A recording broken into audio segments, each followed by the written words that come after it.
देखिए, ये महाशय हैं जो अमेरिका के राष्ट्रपति हैं। एकदम पूरी तरह से इनका दिमाग लगता है कि कुछ क्रैक होता गया है। कैसे अमेरिका के लोग इनको झेल रहा है, वो तो उन्हीं लोग बता पाएगा भाई। मैंने जब से बना है, जब से हर देश को ये तबाह कर रहा है कि हम तुम पर इतना परसेंट टैरिफ लगाएंगे, तुम पर इतना परसेंट टैरिफ लगाएंगे। भारत को इधर बार बार ही परेशान कर रहा है, जैसे लगता है कि भारत इसका गुलाम है। अभी क्या किया है इन्होंने, कह दिया है कि जितना भी भारत से जो दवाई आती है उस पर हम 250% की टैक्स लगाएंगे। जो मन होता है वो बोल देता है, जैसे लगता है इसका घर का कोई नौकर सदस्य है कि भाई तुम ये काम करो, तुमको पर इतना टैक्स लगाएंगे, नहीं करोगे तो तुमको गरीब कर देंगे। भारत को ये बोला कि भारत का जो इकोनॉमी है डेड इकोनॉमी है, रसिया की तरह है। अब देखिए, जो भी टैरिफ लगा रहा है कुछ दिन में ये सब शांत हो जाएगा। इसका मेन मोटिव ये है कि अभी जो रसिया यूक्रेन के बीच जो युद्ध चल रहा है, यूक्रेन के बीच, रसिया और यूक्रेन के बीच, तो यूक्रेन का लगभग जितने भी मिनरल्स हैं उसका 50% पर ये अपना आधिपत्य जमा लिया है। क्योंकि ये युद्ध लड़ने के लिए पैसा दिया था अमेरिका ने यूक्रेन को, तो कहा कि भाई हम युद्ध में जितना पैसा दिए हैं हमको बर्बाद हुआ है वो दो पैसा है। तो उसने यूक्रेन के साथ ये समझौता किया कि ठीक है भाई, मेरे पास तो पैसा है नहीं। तो इन्होंने कहा था कि हम 8 अगस्त तक पूरी तरह से युद्ध क्या करेंगे, रुकवा देंगे। और रसिया मान नहीं रहा है, 8 अगस्त आने वाला है। तो उससे पहले ये देख रहा है कि भारत से रसिया का दोस्ती बहुत ज़्यादा है, तो क्यों ना भारत पर ही दबाव डाला जाओ बार बार। और भारत यदि जाकर रसिया को बोलता है तो मान जाए, तो ये मेरा जीत होगी। ऐसे ही कहते रहता है कि सीज फायर जो ऑपरेशन सिंदूर हुआ था उसमें मैं रुकवाया हूँ। ये तरह तरह के बयानबाजी करते रहता है। अभी एक नया बखेड़ा लगाया है, करा है कि इन्होंने कहा है कि 250% जो भारत के द्वारा जो दवा आती है इंडिया माने अमेरिका में, उस पर हम टैरिफ लगाएंगे। ये बात इन्होंने कह दिया है। अब जानते हैं कि जब दवा पर टैरिफ लगाएगा इतना ज्यादा तो किसको ज्यादा नुकसान होगा, खुद अमेरिका का होगा कि इंडिया का होगा, ये सब देख लेते हैं हम लोग अभी। देखिए, सबसे पहले तो ये जो ट्रम्प जो महोदय हैं अमेरिका के राष्ट्रपति, इन्होंने धमकी दे डाली इंडिया को कि भारतीय दवाओं पर हम 250% का टैरिफ लगाएंगे। ठीक है भाई, लगा लो, जितना कुछ करना है कर लो। इनका बयान क्या है, मैं पूरा शॉर्ट में पीडीएफ बनाया हूँ, सब मैं बताता हूँ अभी आपको। इसका मेन बयान ये है कि दवाइयाँ अमेरिका में बनानी चाहिए। देखिए, एक तो हमको ये लगता है कि अमेरिका में लगभग 4% से ज्यादा, यानी लगभग 4 पॉइंट के आसपास वहां पर बेरोजगारी दर बढ़ा है अभी तक। समझिए ना, है तो डेवलप कंट्री लेकिन वहां पर बेरोजगारी दर इतने है तो बहुत ज्यादा उनको लगेगा।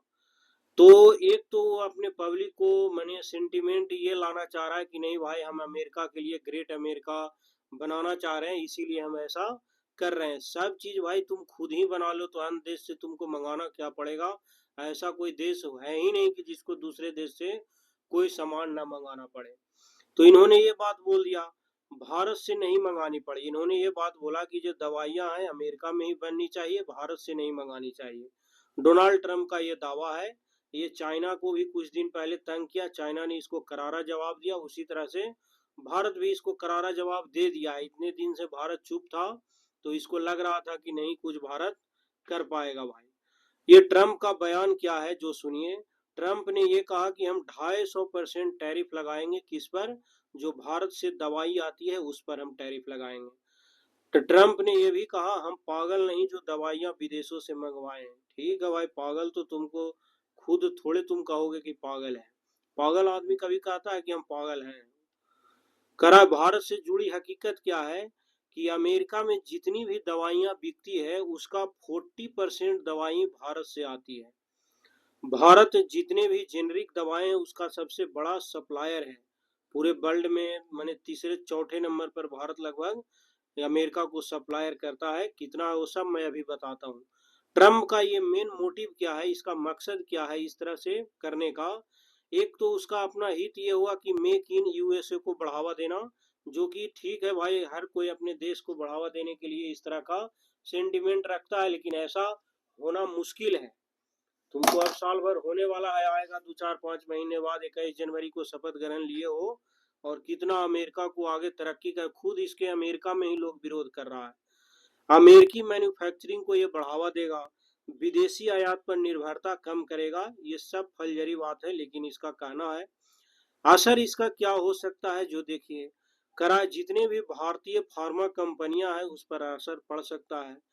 दवाओं की कीमतें अमेरिका में क्या हो सकती है, इनको ये लगता है कि हम यदि टैरिफ लगा देंगे तो टैरिफ लगाने से किसी दूसरे देश को ज्यादा नुकसान होगा। जिस देश पर, उस देश पर तो नुकसान होगा भाई, लेकिन तुम्हारे यहाँ भी तो वह सामान महंगा मिलेगा। तो कोई अमेरिका का नागरिक पहले जो 100 रुपया में सामान खरीद रहा था, टैरिफ लगेगा तो वहां भी सामान यदि 120-150 में बिकना शुरू होगा तो तुमको कहेगा ना कि भाई मेरे देश में तुम जब से राष्ट्रपति बने हो और महंगाई बढ़ा रहे हो।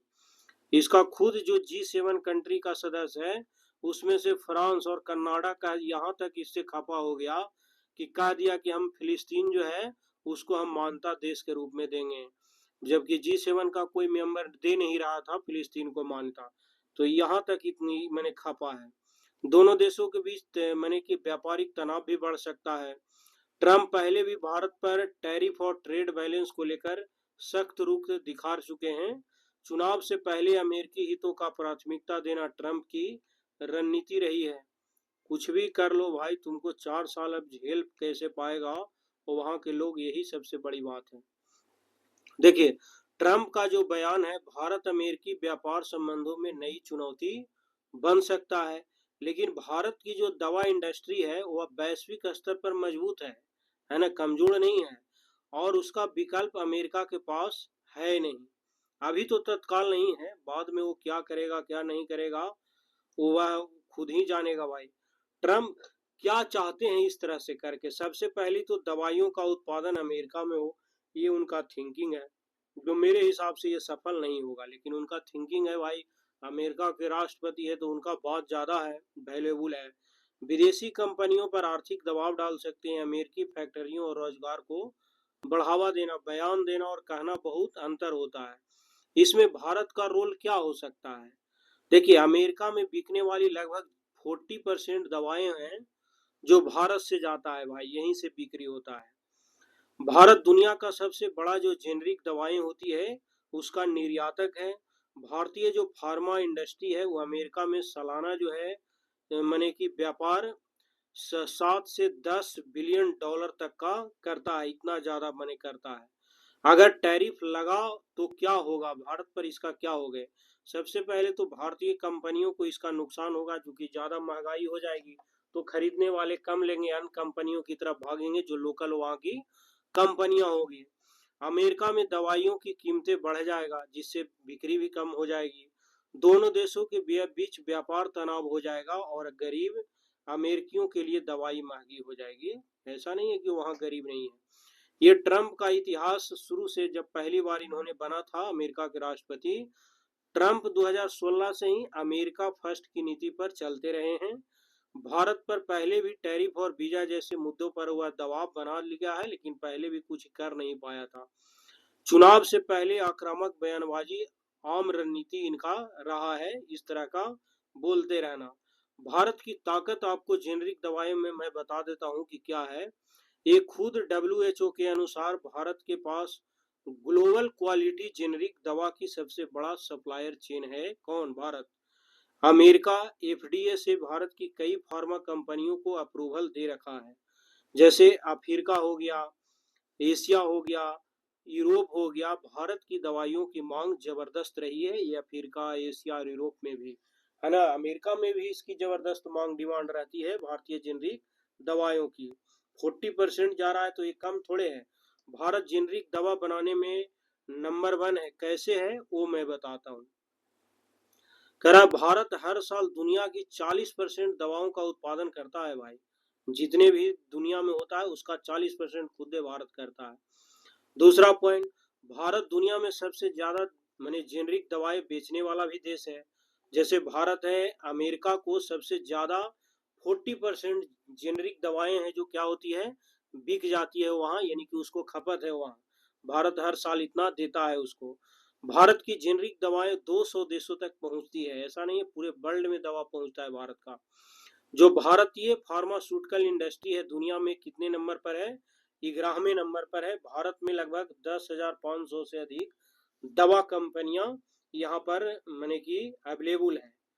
ऐसा नहीं है कि भारत इससे पीछे है, बहुत आगे है भाई। अमेरिका को सबसे ज्यादा दवाएं बेचने वाला यदि कोई देश है तो उसका सूची बताता हूँ। देखिए, सबसे पहले तो आयरलैंड है। आयरलैंड लगभग 3.1 लाख करोड़ रुपए कैंसर की दवाएं और वैक्सीन देता है अमेरिका को। उसके बाद जर्मनी लगभग 1.65 लाख करोड़ रुपए जेनरिक दवाएं देता है। स्विट्जरलैंड 1.30 लाख करोड़ रुपए कैंसर की दवाएं वहां पर देता है भाई। भारत से कितना जाता है तो लगभग 94,000 करोड़ रुपए का जेनरिक दवाएं जो एंटीबायोटिक्स है दिया जाता है। चाइना से भी लगभग 90,000 करोड़ रुपए जाता है, यानी 89,000 एंटीवायरल्स जाते हैं। अमेरिका में साल 2023 में 7.5 लाख करोड़ की दवाएं खरीदा है खुद अमेरिका ने दूसरे देशों से। अमेरिका को दवाइयां एक्सपोर्ट करने वाली टॉप 5 भारतीय कंपनियां कौन कौन है वो मैं बताता हूँ। सबसे पहले तो सन फार्मा है, लगभग 12,500 करोड़ रुपए की बेचता है। उसके बाद डॉक्टर रेडिज करके नाम कंपनी है, वो भी 10,000 करोड़ रुपए का बेचता है। सिप्ला लिमिटेड है, ल्यूमिन लिमिटेड है, ये सभी देख रहे हैं ना कंपनियां हैं जो 2024 में दवा एक्सपर्ट के ही लोग हैं। तो ये था, मैं बता दिया भाई कि जितनी ये भारत को अभी तंग कर रहा है, इसका मेन मोटिव कुछ और नहीं है। भारत से ये दवाई खरीदेगा ही, ऐसा नहीं है कि इसको बिना दवाई खरीदे हुए ये सिर्फ बेवजह भारत को परेशान कर रहा है। इसका मेन मेरा कारण ये है कि बेरोजगारी दर अमेरिका में लगभग 4.1% के आसपास बढ़ा हुआ है। तो कैसे अपने अमेरिका के जनता को ध्यान भटकाए इधर से उधर। भारत में भी होता है, बेरोजगारी दर बढ़ा हुआ है तो देखते हैं इधर से उधर मैंने पॉलिटिकल पार्टी के द्वारा अनर्गल बयान देकर भारतीय जनता को बरगलाते रहता है, तो वहां पर भी इसी के द्वारा इसका है। दूसरा, इसका पब्लिसिटी बहुत कम हो गया है वहां अमेरिका में, तो इसका कारण ये भी है। तीसरा जो मेन कारण हमको लगता है ये सबसे बड़ा, कि जो यूक्रेन और रशिया के बीच जो इतने सालों से युद्ध चल रहा है, ये चुनाव में ही कहकर आया था कि हम जैसे ही आऊंगा जो बार है दोनों देश के बीच रुकवा दूंगा, और ये रुकवा नहीं पाया है। और मिनरल्स भी लगभग 50% के आसपास साइन करवा लिया है यूक्रेन से। बार बार इस पर प्रेशर दिया जा रहा था कि सर आप जल्दी रुकवाइए बार, और मैं बताया कि 8 अगस्त तक डेडलाइन दिया गया था कि हम पूरी तरह से रुकवा देंगे, रुका नहीं। गोला बारूद आज भी रशिया यूक्रेन को पीट रहा है बेवजह। तो और ये देख रहा है कि भारत इसका बहुत ही करीबी दोस्त है, तो क्यों ना भारत पर दबाव डाला जाए ताकि जाके वो कहे तो रशिया युद्ध रोक देगा। चूंकि तेल उल खरीदेगा नहीं तो उसके पास पैसा का अभाव रहेगा तो गोला बारूद नहीं खरीद पाएगा। ये मेन कारण है मेरे हिसाब से लगता है। बाकी 8 अगस्त आने दीजिए, ये कुछ करेगा नहीं। पहले टर्म में भी गिदड़ भभकी दे दिया है, कुछ नहीं कर पाया, अभी भी नहीं कुछ कर पाएगा। थोड़ा सा परेशानी जरूर भारत को होगा, लेकिन हर समस्या का समाधान निकलता ही है। बाकी जो भी अपडेट आएगा फिर हम लोग देखते हैं कि ये क्या अनर्गल बयान देता है।